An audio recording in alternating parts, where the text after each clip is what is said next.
landscape.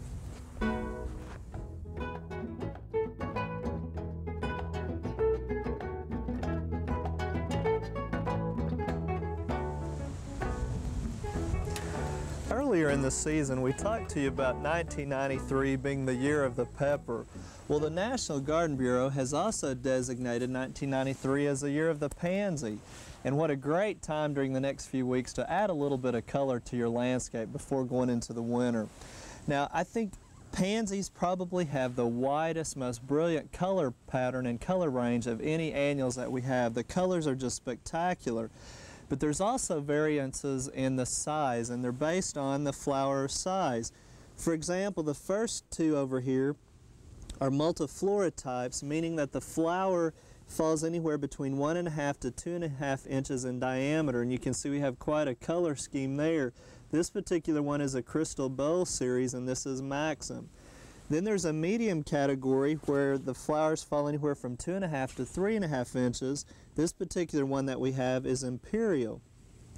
Then there are the larger ones. This one is Majestic, and they're either referred to as large or grandifloras, and they fall anywhere from 3.5 to 4.5 inches, so the flower can get quite larger. Now, pansies have a tendency to be fragrant, and the yellow and blue colors are even more fragrant. So if you want fragrance, you want to put them in group plantings and mass and get a little bit more aroma. And of course, early mornings and dusk is about the best time to smell them. Now, to start your pansies, you can do it yourself with seed. The seed are a pretty good size. They're not too small. They're real easy to germinate. And you can see some there in my hand if the wind doesn't blow them out. And that's what we've done with some here. And we usually will just start them in a little tray like this, just scatter the seed in, and then we can transplant them at this stage or a little bit bigger into the individual containers. Now, the thing you need to remember, they need about 1/8 of an inch deep planting, but pansy seed will germinate in darkness, so you want to cover them even to get better germination with newspaper until they come through the soil would be fine.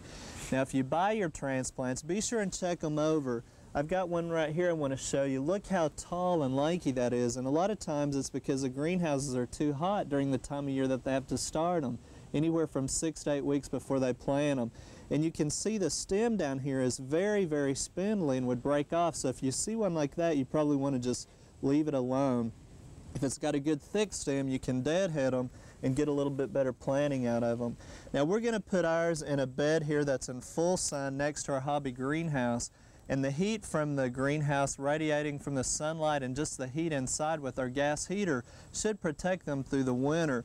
We're going to put them about 9 inches apart is a good spacing, and when you plant your pansies, you want to look at the root system too, and if it's very root bound, which this one's not, it's really a good size, you just want to plant them in the same depth that they were grown again, and we'll just stick that in there, and we'll do it in a diamond pattern. That way we're spacing them out a little better and breaking up the straight lines that we want to try to avoid in a design pattern.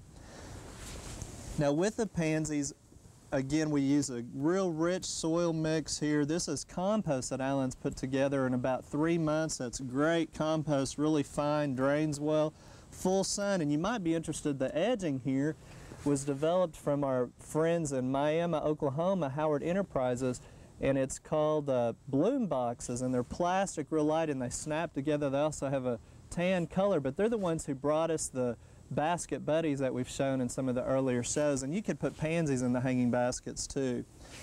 But I think if you'll put your pansies in now, you need to worry about the freeze, and some people will mulch them during the hard winters. Some people don't mess with them at all. Like last year, we didn't even have to cover ours. So it depends on how much work you put in it, where you're located in the state.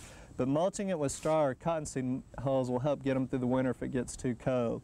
So I think if you'll go out and check with the year of the pansy, there's going to be lots of good selections, and it's a great way to add color to your landscape now and for next spring as a cool season annual.